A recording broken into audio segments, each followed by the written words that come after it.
Okay. We're being live streamed. Well, So all right. Look at us. Thank you all so much for being here today. I'm very, very excited about our speaker and her topic. This is something that I have a difficulty with. And so I'm really, really excited to talk with you and see what your thoughts are about it and move forward our topic. And I'll talk about this just in a few minutes, but let me just do a little bit of housekeeping. Just first of all, just hello and welcome so much to Thought Leader Thursday. I appreciate so much all of you who've taken time out of your day to be here. And we have a wonderful, wonderful guest today. I know many of you know her, Celeste Frazier. So I will introduce her in just a moment. And I will go ahead and ask for a treatment. And I'm going to ask Sherry, would you be willing to do a treatment for us today? Thank you. Well, you know I love to pray out loud. I do. I know you do. So I invite you to just relax and trust your chair to support you. And listen with the ears of your heart. And what I know is that there is only one life. That life is God. That life is perfect. That life is my life. That life is all life. That life is infinite and eternal.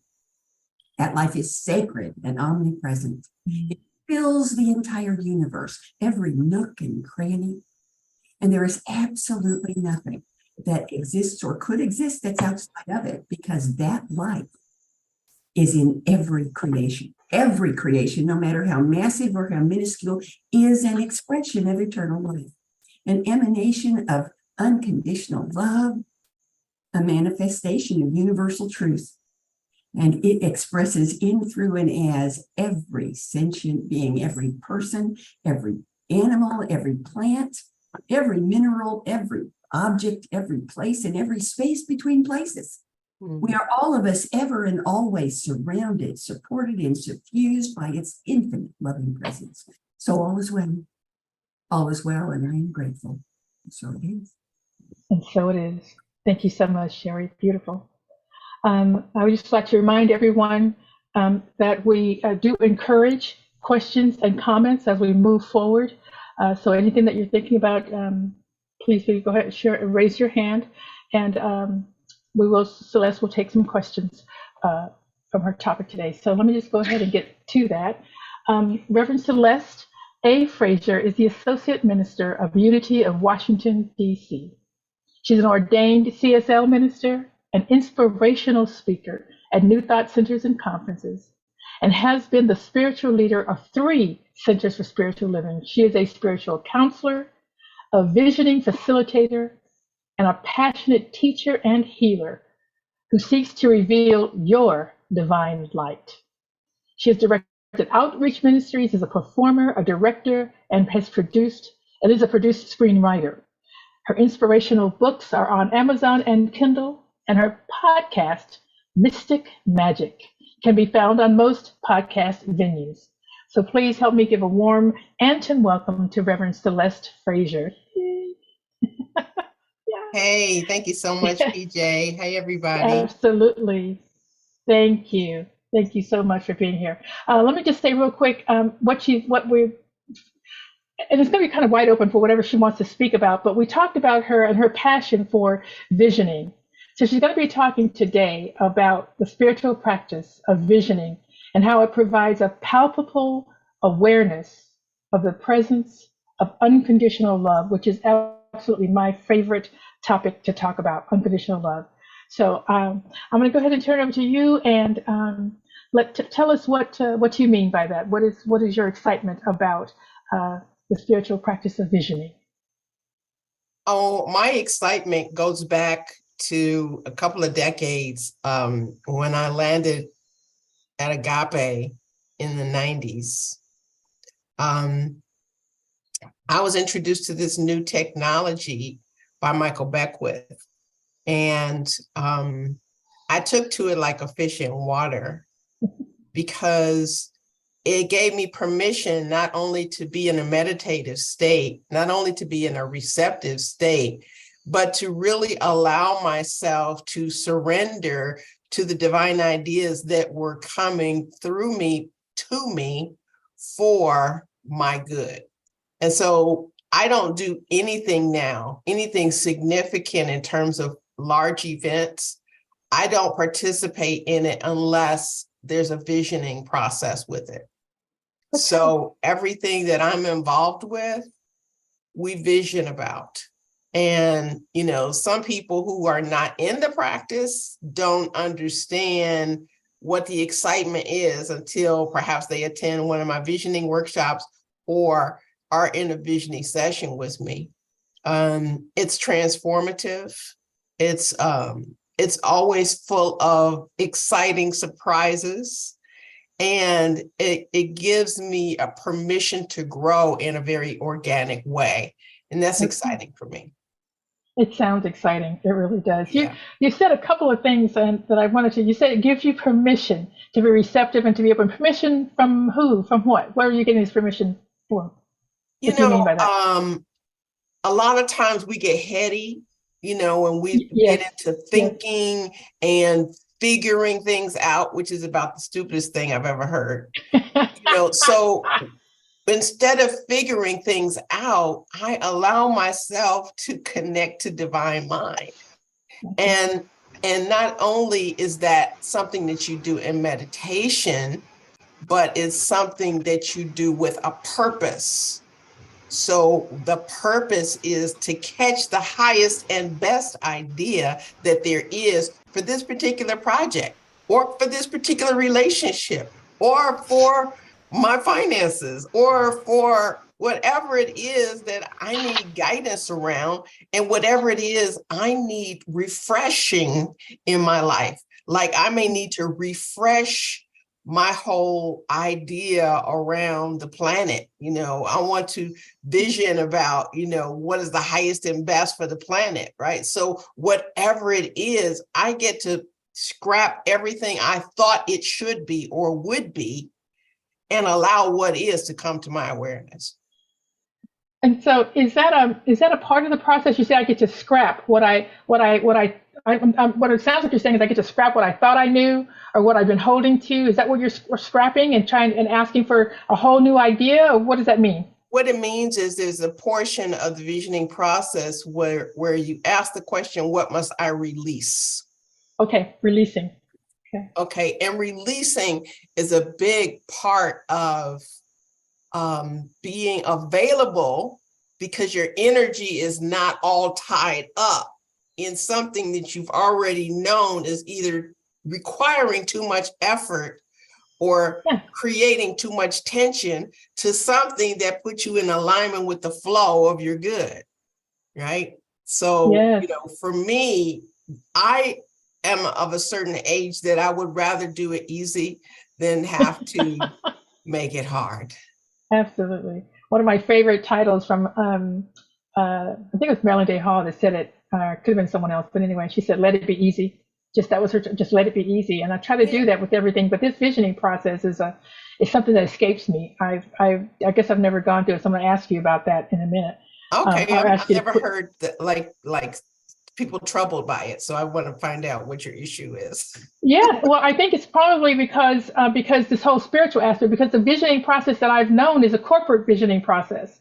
Oh no, it's not necessarily. You know, yes, exactly. So it's got to be different. What you're talking about is absolutely different than what I'm used to doing. So I really want to talk with you about that. And so right now we can maybe talk a little bit about well, there's a couple of things that you just said. Is there a difference, or is it a different level of it? What's the difference between meditation and visioning? Well, visioning has a meditative aspect to it, but you know, depending on what kind of meditation you do, some people want to shut out thoughts. This is kind of inviting in filtered thinking, so to speak. And it's like, what is God's highest idea? What is, you know, the divine idea that is seeking to come forth, as opposed to everybody throwing your ideas and we're going to brainstorm about what's best. Right, you know, that's the corporate model. Yes, it is. And if people are just throwing stuff up against a wall to see what sticks, that's exerting a whole lot of energy. But if you're allowing something to come through in the visioning process, then you're both meditating and receiving information not just energy, but information that is the essence of who you are, your individualized expression. So you may get a certain vision, PJ, and I may get a different vision. And if we are visioning together, there's a place for us to meet that supports the highest and best for all concerned. Okay. So, stop playing with those people and vision with me. Oh, I will. I'll be definitely kind of loving what you're saying, and it makes sense to me. So can you just take us through the process a little bit? How many steps are there? Are there steps? Because again, that's another corporate way to, what's the steps? What's the process? But how exactly would you even? There's a process. There's a formal process, and then I always improvise off of the formal process. Okay. So the key question is, what is the highest and best idea? What is God's highest and best idea for this project, for this event, for this ministry, for this relationship, for my finances, for whatever it is that you're visioning about? Call forth the highest and best vision. Okay. And then as as you're getting that information, and just accept everything that comes. Because the worst thing I say, the only way that you can mess up envisioning is to think that you're not doing it right. Right? Yes. Because there's no mistakes. And so, when you're allowing that to come through, then you can get specific. What does it look like? Right? You may start to get images. And then you don't negate any of the images that come through. Oh, that's ridiculous. I can't see a purple cow. I mean, whatever it is that comes through, you have to be open and receptive to it, right? What does it feel like? So you're aligning vibrationally with the energy of what it is that is seeking to emerge, the highest and best is seeking to emerge, right? Right. And you can ask, are there any other senses that are activated? What does it smell like? What does it taste like? What does it sound like? So allow yourself to be immersed in this divine idea that is seeking to be, right? And so part of that beingness is that I am a component. And so I have to ask the question, what must I release in order for this vision to be realized? And so saying, what must I release? I've got to look at different stuff. I've got to look at, any thoughts about lack. I've got to look at any thoughts about control. I got to think about whatever it is, because when it's a private meeting with you and your source, nobody else gets to input or judge about who you are, but you get to be in that space with spirit where you're authentically open and listening to what needs to go. Because once you release whatever needs to go, then you make room for the next question in this: what must I become? What must I become in order for this vision to be realized? So asking what I must release, and also asking what I must embrace, right, is part of bringing in something that perhaps, you weren't expecting. But because initially, before you even start the questions, you ground in unconditional love.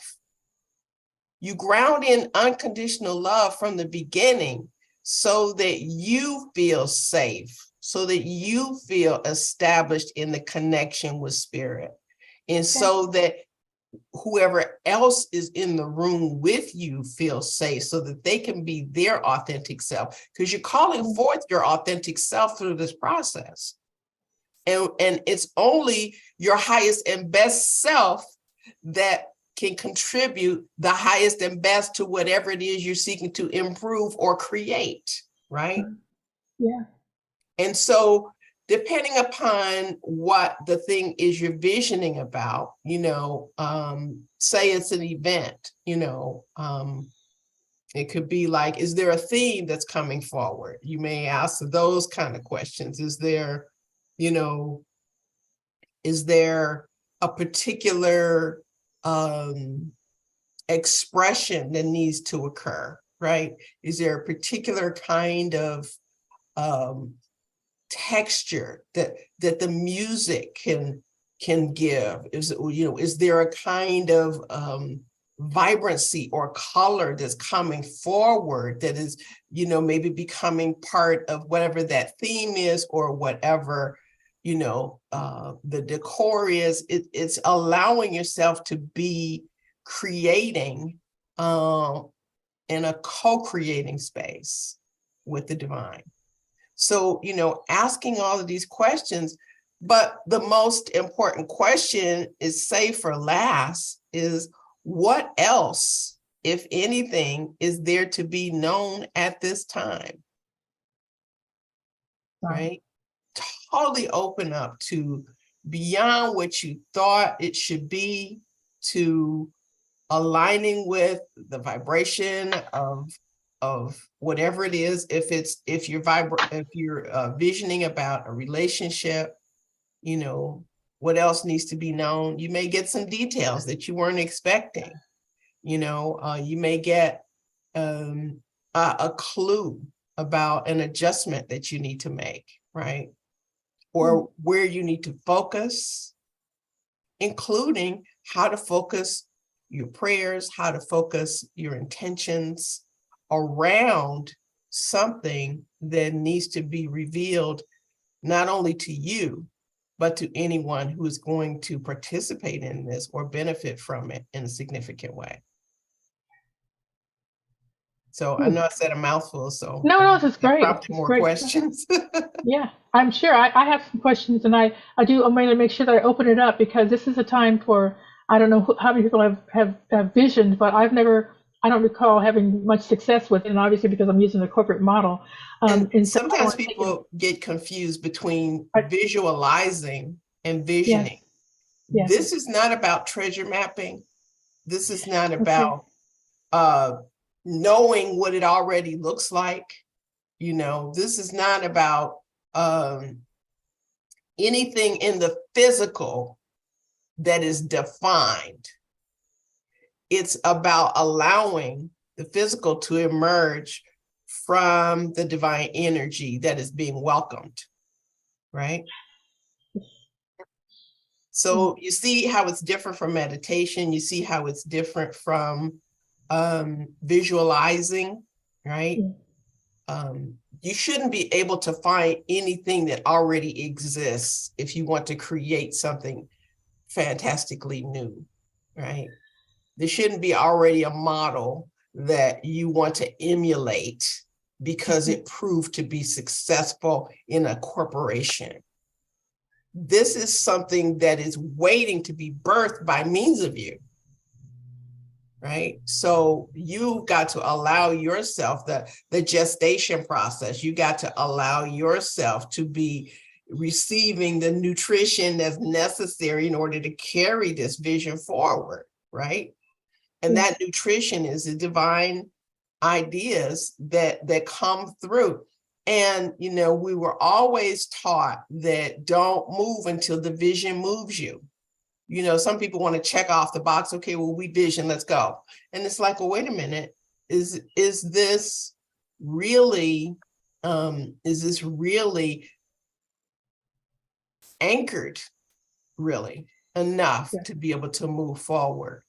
Because if you don't feel the vibration of a thing, you're just making up stuff. And any child can do that in a playground. We're talking about things that are more significant, that are life-changing, that we want to create and co-create. Yes? Yeah, absolutely. Mm-hmm. Absolutely.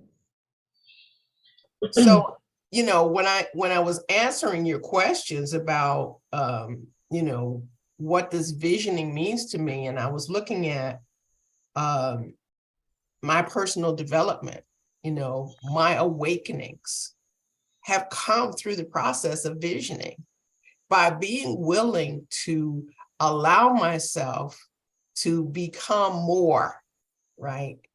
More of that which was in alignment, which is in alignment with, my purpose, right?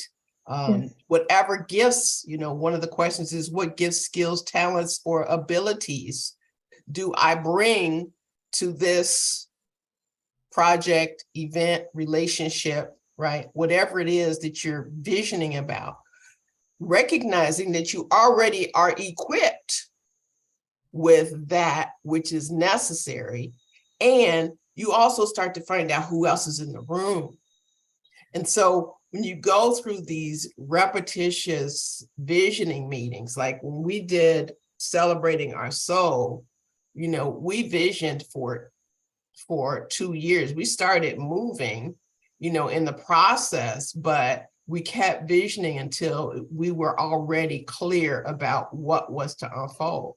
So the same thing with any ministry, you can vision about your music ministry, or you can vision about,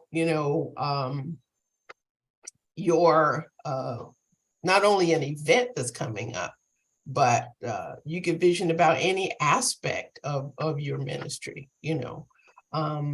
So it's totally open in terms of what you vision about.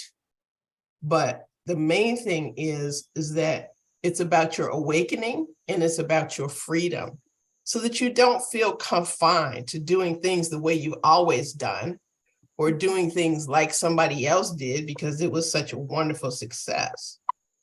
Because you've got to cut through to the truth that you are an individualized expression of God.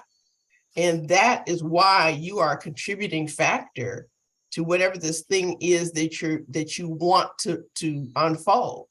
So it's really key for us to embrace, this inner awareness that comes by means of visioning. It comes in an orderly way, not so much that it's a roadmap, but to the degree that your inner vision is clarified, and that, you can express the gifts that, Spirit has for you to bring forth.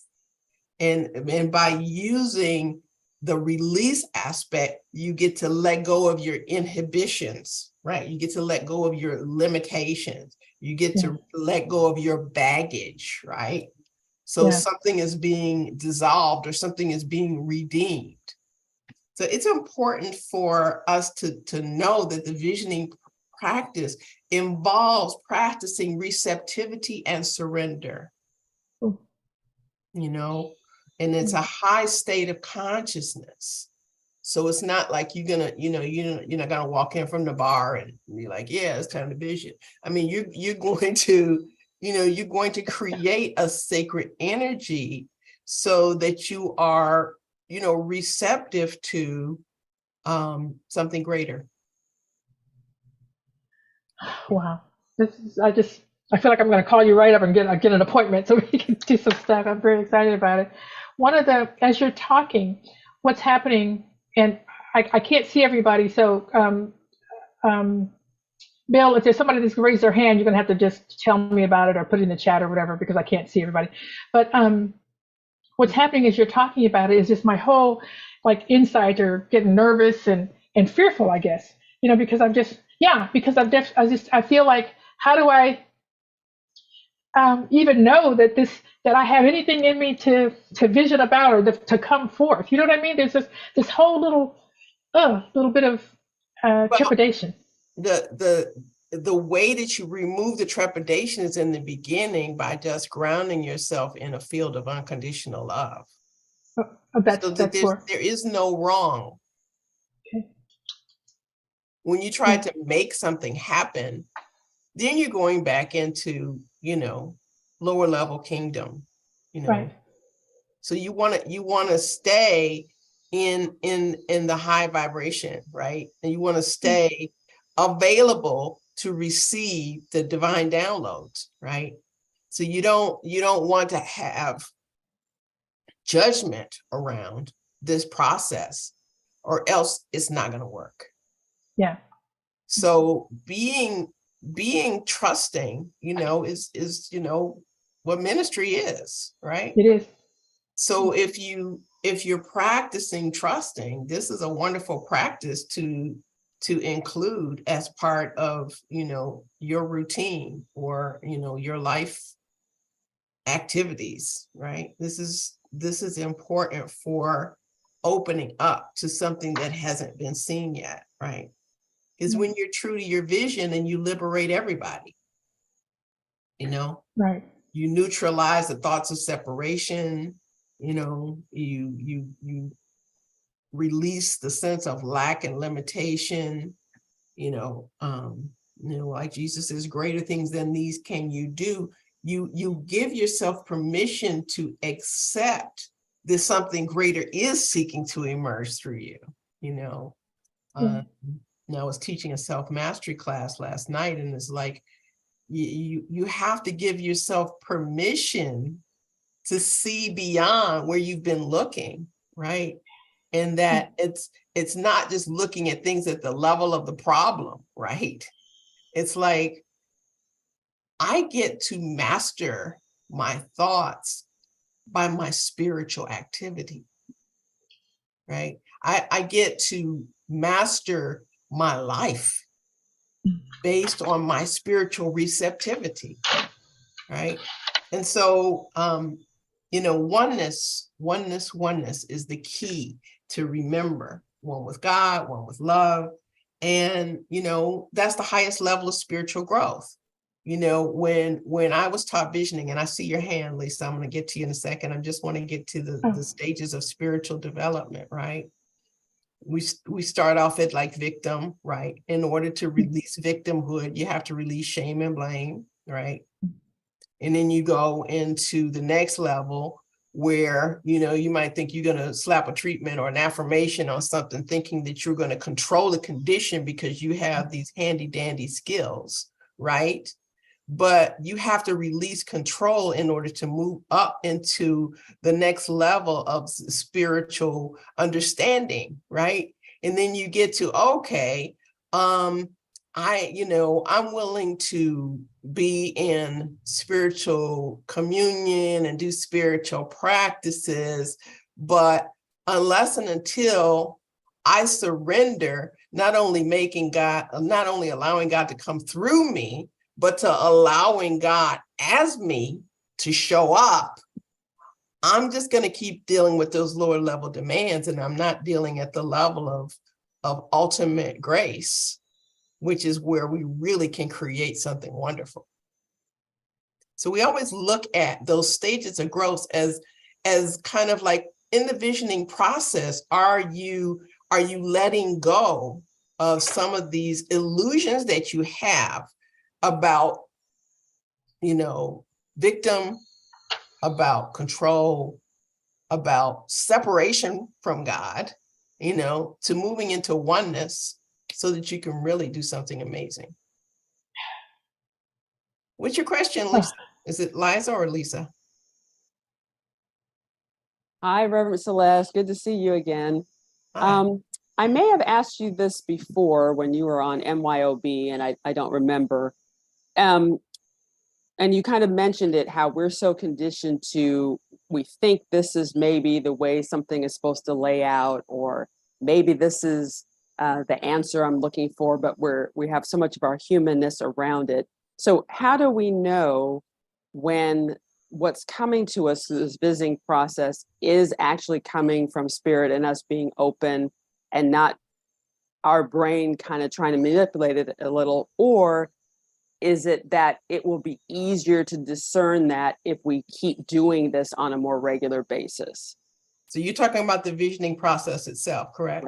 Right. Yeah. I would say if you feel freed up, and it's really all about feeling. And I'm not talking about emotions, I'm talking about feeling. So I'm talking about a divine connection. If it feels authentic, that's a divine connection. If you are surrendering to it, if it feels easy for you to align with it, or if it feels like it's the choice that is calling you deeply and consistently, you must pay attention to it, right? Because you don't want to get hit by a spiritual 2x4, right? So, you know, there's something that may fit like a glove. You go, yeah, that's it. You know, it clicks. Great. Thank you. Mm-hmm. Yeah. It's a great question. Thank you, Lisa. When Hey, Bill. Bill's got a sorry. question. Yeah, I could actually. It's a comment that I like to throw in. The first Oh, thank you. experience, an early experience that I had with the life visioning process was creating a logo and identity for the spiritual community that I was part of, and it was getting whacked with the awareness of oneness because we were going through the process and ask a series of questions, and everybody jots down notes on what the answer to the question is. And one of the rounds, we're going around the circle. There was probably 8 or 12 people who were there. And somebody says, I have no idea what this means, but when you asked that question, I saw the image of a baseball diamond. No idea what that was about. 3 people later, somebody said, I heard if you build it, they will come. It's like, oh, all right. We're not getting the entire message through one of us. It's coming through a bunch of us. And that's the allness of it. It's just spectacular. Fantastic.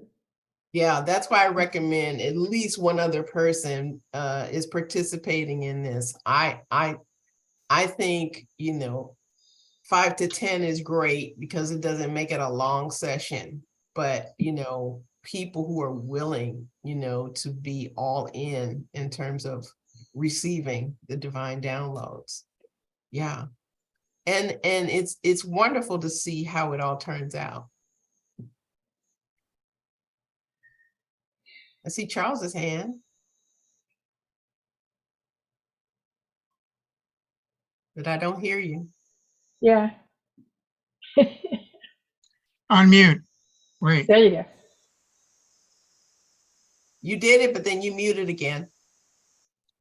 Okay, There you now. go. You There got you go. Beautiful. Victorious. The whole concept of visioning for me, because I've sought to live from that for a very significant, like decades. And it is about soul, not ego. And you used a word that is so important, feeling, not emotion. And that the beauty of it for me is that we are allowing, letting go, and tapping into soul. And just, it's an invitation that's already present as the presence that we are, but it's like clearing the field, literally. And I love that in collective visioning, when we were visioning, we vision our retreat themes for Big Sky every year for the year ahead. And it's beautiful for me, and I think everyone, how that occurs, because it is collective. We're all in agreement to tap into soul, which is what brings us all together. So the idea of visioning is a holy thing, and it's walking in and as the presence and feeling it and letting those inquiries come from that place and clearing all of our mind stuff and going into the gold within the soul and mining it, opening to it. So yeah, I love visioning and what it's done for me, and personally and in collective work also. So thank you for the clarity and the depth with which you are giving this to us. Thank you. Definitely. Thank you, Charles. I see Lisa Solomon's. Yeah, Lisa. Thank you so much for what you've expressed. It just reminded me of what I'm doing now is using art, and specifically photography, to gain that experience of oneness, what you're saying, the difference between visualizing and visioning, so that they have that connection to everything around them. And when I talk to them about what and a lot of photographers are doing this now, is really letting spirit take the picture. Or sometimes photographers will say, the mountain called for you to make that picture. And one of the things I start off with is an experience that I had well before I was an atheist at the time that it was happening. But my last semester of school, I finally could get to take an elective, which was a drawing class. And at the end of the class, the teacher said, would look through piles, like hundreds of sketches and everything, and grade you. And he called me. And one day, while I was doing these sketches, it was ink and pen, I felt my mind disappear, and the intellectual and the everything that you think about in terms of composition and how I'm going to get this arm to look this way, it was off. And my hand was moving very fast. Well, this teacher pulls this out of 100 of my sketches, and says, this, we're putting this in the art show. Come and join the art, the art department. And by the way, every single other art teacher, it's the only one that every single one of them, selected as being in the show. So when you are really connected with oneness, it's something that's not only your personal, experience, which is very important for spirituality, that you have this practice, this experience, but it also shines through to everybody else's soul, if you will. And so just wanted to put that in as how, it's called being in the zone. If you're an athlete, it's having the camera take the picture for you. Yes, authenticity, right? Mhm. Yeah, absolutely. Absolutely. Thank you. Thank you, Lisa. In the visioning process, of the way you're speaking of it, if you have something that I'm wondering like the mechanics of how it works. Is it always with a group or by yourself? Or if you have something personally that you wanted to vision on, could you invite a couple of friends to vision with you? Absolutely. I would always recommend at least one other person, because when you're visioning by yourself, you can, ego's gotta weigh in.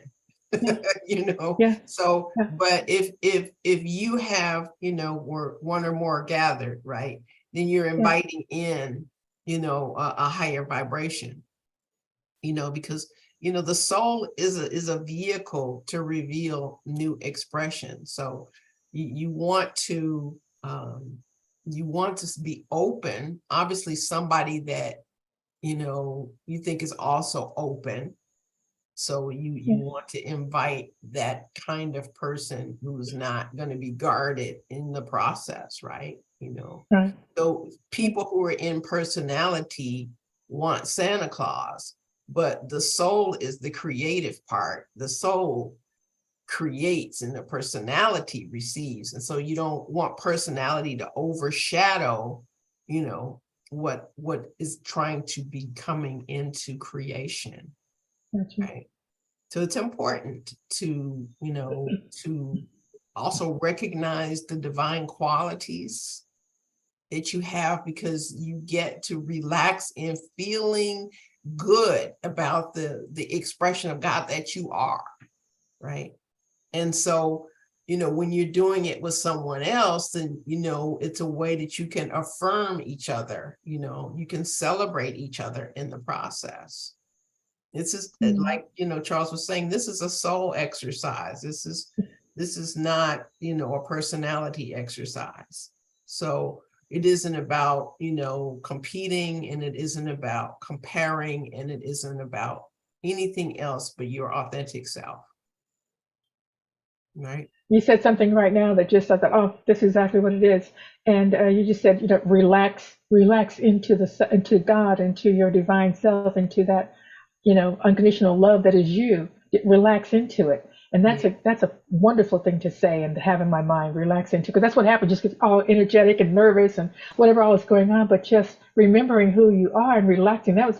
Thank you. That's a great thing to It's, say. yeah, it's a practice for the present moment.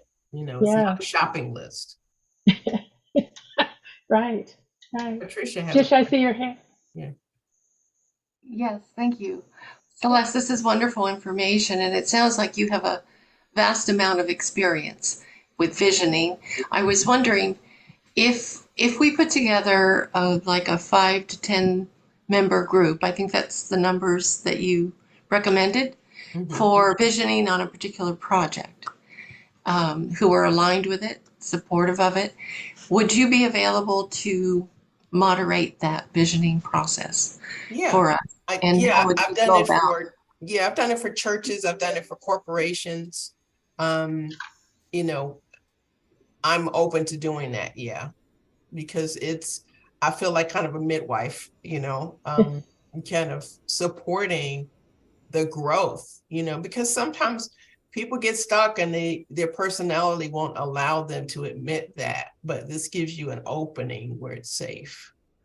Yes, and I think with your experience, you'll be able to pick up on the little nuances that the group needs, individually and as a group, to move us forward in what we're creating. Yeah, just by way of background, I was among the first set of regional visioning facilitators, in addition to my background at Agape that preceded that before I came in to become a licensed minister. So I was the visioning representative for the Midwest. And I've also been leading a number of visionings, not only in spiritual communities, but in different settings. So yeah, I do that. So how would we contact you? That contact information is in the chat. Oh, it's in the chat. Okay. And I'll do it again at the end of this talk today, just to make sure that everybody can get it. But it's there now, and I'll put it again at the end. Thank you so much. Absolutely. Yeah. Great. When we were talking, I wrote some notes about some things we talked about when you and I talked earlier, and you said some things that you were thinking about, or that's on your mind or that you have experience with, is coming to terms with the things that do not serve me. What does that mean? Yeah, that's part of the release process. Okay. What must I release? Because ego's not going to say, "Hey, look at me, I'm messing up your life." I mean, until you go through a process like this, then what comes up to be cleared out is cleared out. Purity has to take over, and there's no room for mess. So, when I get that information, I have to honor it. I have to honor that there are things that are not serving me that I need to release. Yeah. And, it's important to know that, emotions may feel real, but they don't necessarily carry truth. Oh, good point. Good point. Yeah. They feel real, though. You also said that you like to talk about what you've come to know for sure. What have you come to know for sure from the depths of your soul? What I've come to know for sure is that I am a divine being, and that everyone is a divine being, whether they know it or not. That there is no death to any divine being, and that there are dimensions of ourselves that we can access. And there are dimensions beyond Earth that we can also access. Our journey is a journey in consciousness, and there are no limits to that. That's what I know for sure. So how does what you know for sure help serve you and help you move through your life, move around people, be with people? How does what you know for sure help you? You know what I mean? Yeah. How do you show up knowing that? For one thing, like I just mentioned, eternality is one thing, because my ancestors are with me, right? Yes. It's in this thing we call consciousness. In the African spirituality is called your ori. Your ancestors are right there. So for people to pine at somebody's body being gone is one thing, and that I have access to a support system in addition to the divine support system that I have, right? And so for me, if I ever lose my way, I know where to go to get support. I go to my spiritual practice and I connect with my ancestors. And I trust that something that loves me unconditionally is going to lead me in the direction where I should go. And that way I get out of the funk and I get out of my own way. Oh, this is just so wonderful. I'm so glad you're here today. Thank you. You said something, and I just needed to clarify. I don't know what this means. You said, when we're talking about what things you want to talk about, you said finding the impairment in me to God's revelation. What does that mean? It's ego stuff, it's that stuff that you want to control, that you're not willing to let go of. It's that stuff that keeps you small. It's that place where you've been hurt, where you feel damaged. It's that place where you refuse to recover from because you don't know if you'll be safe without holding on to that mess. That part, yes. And so unless and until you are really committed to being free, and you do a spiritual practice like visioning, you do treatment, you do meditation, you do something that aligns you with who you really are as a spiritual being to get out of your own way. Nice. Thank you.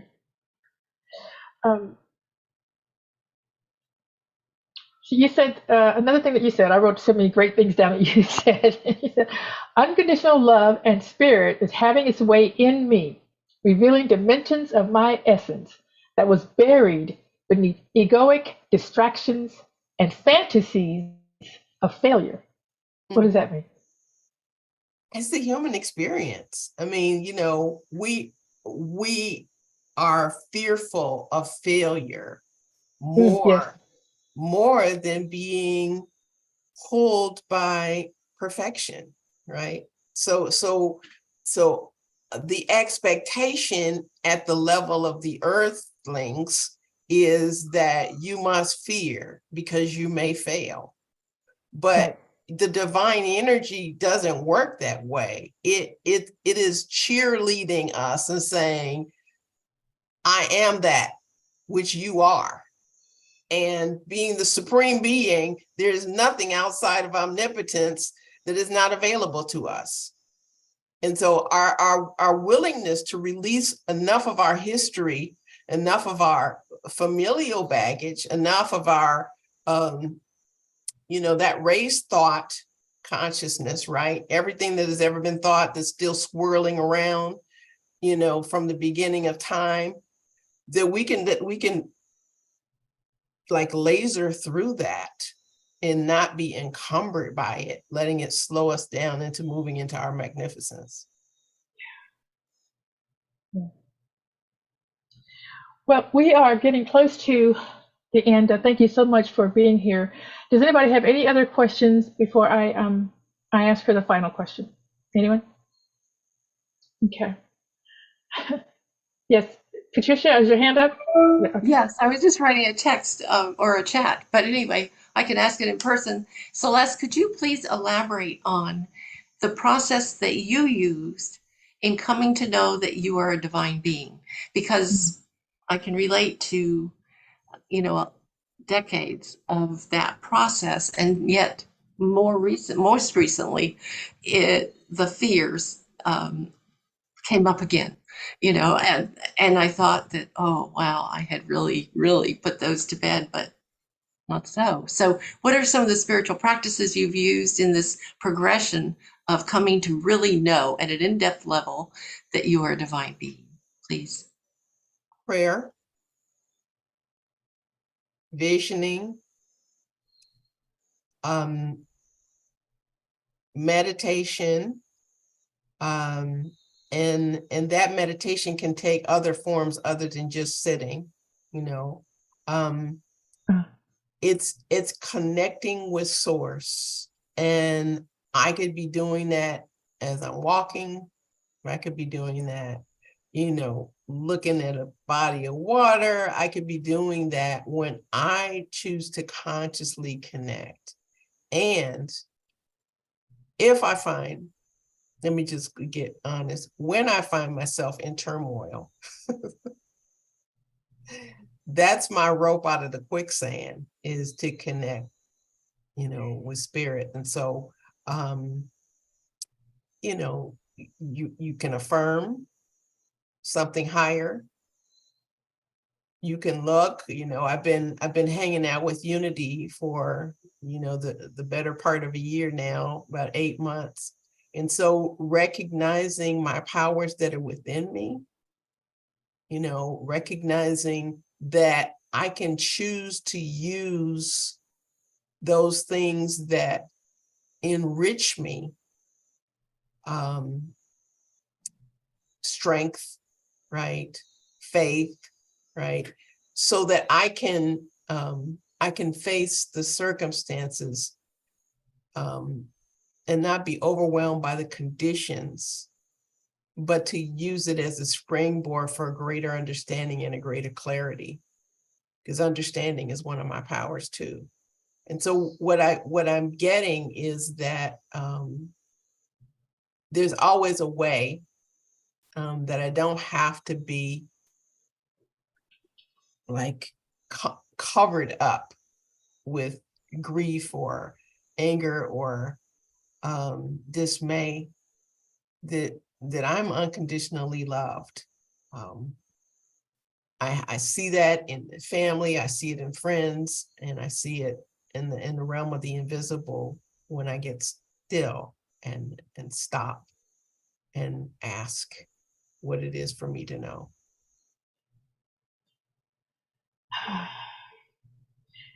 Thank you. Celeste Turkin, I see your hand is up. Yes, can you hear me? Yes. Good, because I turned my mute, made sure my mute was on in case they were doing any more construction on my building. But I wanted to say something that's more in line with what Patricia was asking rather than the topic of this conference. Many years ago, I taught a summer class on spiritual practices, and I said, a good way to keep yourself in the flow is to develop what I called spiritual hooks to hang your affirmations on. And I said, any repeated action you do during the day, put a spiritual hook on it to remind you of something. Like if you turn a doorknob or hang up some clothing, or I did a funny series on flossing. I created a clear channel. And if you develop spiritual hooks, they'll remind you of your own divinity. Thank you. Thank you, Celeste. Thank you. So we just have a few more minutes, and Celeste, I wanted to just give you an opportunity to say what is your final thing that you want to say to wrap it up, that you want us to know, to leave here with. What's your final words for us? I just know that visioning takes me to an aspect of myself that is special and pure and real and enlightening. And that's why it is so important for me to continue to do it. I can pray or do treatment and get clarity in the moment and feel a connection. But when I'm envisioning, I'm totally immersed in the what and not the why. I'm totally immersed in the possibilities and not the problems. And so I just love it. And so that's why I always champion it. Yeah. Yeah, it is obvious that this is something you're passionate about. You have a deep well of knowledge, and I'm so grateful that you shared that with us today. Thank you so much for saying yes and coming here and being with us today. Well, we love you. Thank you so much. Thank you. So we have a few minutes, and I'm going to make sure that we have time to eat before we leave. But I want to make sure that you guys register for the TLT. Apparently, I need to register as well because I never have the actual link. So I'm going to recommend that we all register for a TLT, even if you come every time. Please do register. Also want to let you know that on Saturday, August the 5th, which is what I think is probably next Saturday. I think that's coming up. So it's a week from this Saturday. There's a workshop with Jerry Troyer, Healing Our Relationships with Money. And so if you're already a member of Anton, then that workshop is free. And if you're not a member, then the donation is, as asked, is $25. And it will be on Zoom. Our upcoming speaker for August, and correct me, Bill, if I'm wrong, because I sent you a lot of crazy stuff, but I believe this is correct. It's going to be Pam Grout. It is Pam Grout. Okay, that part we got. I sent him all kinds of knucklehead stuff earlier. So it is Pam Grout, and she's written the book E Squared, and it's like 9 experiments to discover the greatness. They have great titles, and so if you have the book, you might want to reread it. If not, just come and listen to some wonderful experiments to get in touch with yourself and with who you are. Again, the Parliament of World Religions is happening August 14th to the 18th. Many of us are going. I think Agent is going to have a booth there. We're going to all be part of that. New Thought has a very big contingency. We even actually have our own room there. So it's going to be a really big deal. Gather and Gab. Is it hosted by me and Gay, or just me now? Bill? We'll see who shows up. It'll be you. It'll be you. There and you go. God. And that's now the second Saturdays. It used to be on Sundays, but we've moved it to the second Saturdays at 10 a.m. Pacific time. 10 a.m. Pacific time, Gather and Gab. It's a lot of fun just to get together with like minds and chit chat. It's wonderful. And then the final thing is, and I didn't get maybe you know this, Bill, but the second Anton book is in the works, and we have a deadline for submission. Do you know what that is, Bill? Yeah, so the deadline for submission is September 1st. There's information on that and on all this stuff on the Anton website, which is cleverly at antn.org. And registration for the August Thought Leader Thursday is open now, so you can go and get information and click right through as soon as you get off of this call. The second Anton book is Personal Stories of Transformation, and the instructions about how you can make a submission to that, if you're a member of Anton, are also on the website. And you can click through from the homepage for more and more and more and more information. Lots of great stuff there. So I recommend that you guys go and take a look at that. And do you have anything else to share, Bill? Have I left anything off that you can recall? Nah, I think that's enough. That's definitely enough register for the retreat, because it is going to be an absolutely spectacular time at Unity Village. Oh my God. First week in October. Yeah, you don't want to miss it. You don't want to miss it. Once again, thank you so much, Celeste Frazier, for being here today. It was lovely. And Steve, what do you got to eat today? I'm sorry, this is all I could get together. I've got all the work done for the Parliament. And please, everybody, we have a New Thought global room that we want to invite all of you to. All the booths are on the second floor, are on the third floor, and the global room is on the second floor. And you are invited to come there at any time. It'll be surrounded and filled with New Thought energy. So please be there. Absolutely. Are these Thank keto? you so much. Yeah. I'm sorry, what? Are these keto? They have no calories. Sweet. Excellent. All right. Well, thank you all so much for being here. And I think we are out. We've got like about 30 seconds left of our time. So thank you guys so much. Thank you. Thank you. Thanks, Bill. Bye. Thank you. Bye, everybody. Thank you. Bye, Mary Beth. Harry, good to see you. Janine, love to see you. Jack. Bye. Bye. Yeah, I didn't know. I didn't write it down, but one of the letters you said at the end. I know ANTN is Anton. Uh-huh. Oh, Agent? thought something. Wait, what is the Thursdays called? Oh, Thought Leader Thursday, what we're doing right now. Yeah, you went TT. Yeah, you said TLT? Did I say Yeah, TLT? just Thought figured Leader it out. Thursday. Sorry. No, We're just talking about